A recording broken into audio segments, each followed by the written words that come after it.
खरं तर पहिले आत्ता आम्ही प्रहार संघटनेची बैठक बोलावलेली आहे.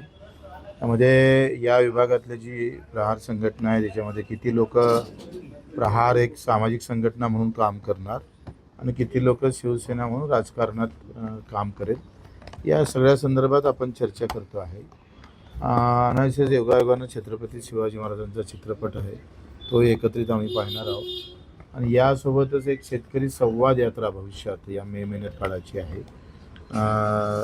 शेतकऱ्याच्या संवादासोबत एक कुठला विषय घेऊन येत्या काळात शिवसेना पक्षाचं काय धोरण असलं पाहिजे शेतकऱ्याच्या संदर्भात, दिव्यांग आणि मजुरांच्या संदर्भात आणि प्रकल्पग्रस्त या सगळ्या विषयासंदर्भात एक संवाद यात्रा काही मंत्री घेऊन कधी काळी शिंदे साहेबांना घेऊन एक विचार आम्ही करतो आहे. तो कळाव का नाही कळाव त्याच्यावर चिंतन मंथन आम्ही करतो आहे. शिवसेनेचं शेतकऱ्यांबद्दलचं धोरण आहेच, पण बदलत्या काळामध्ये आपण महाराष्ट्रात जर पाहिलं तर विभागानिहाय आपले पिकं पद्धती बदलतात. जसं कोकणात गेलं तर आंबा आहे, द्राक्ष, तिथे काजू आहे किंवा मत्स्य उत्पादक शेतकरी आहे.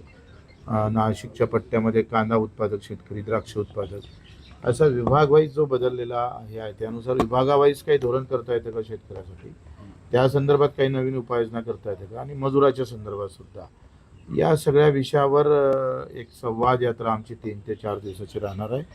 त्या काळाची का नाही काळाची, कारण शिवसेनेचा आमचा चेहरा हा शेतकऱ्याचा, मजुरांचा, वंचित घटकांचा, दिव्यांगांचा राहील.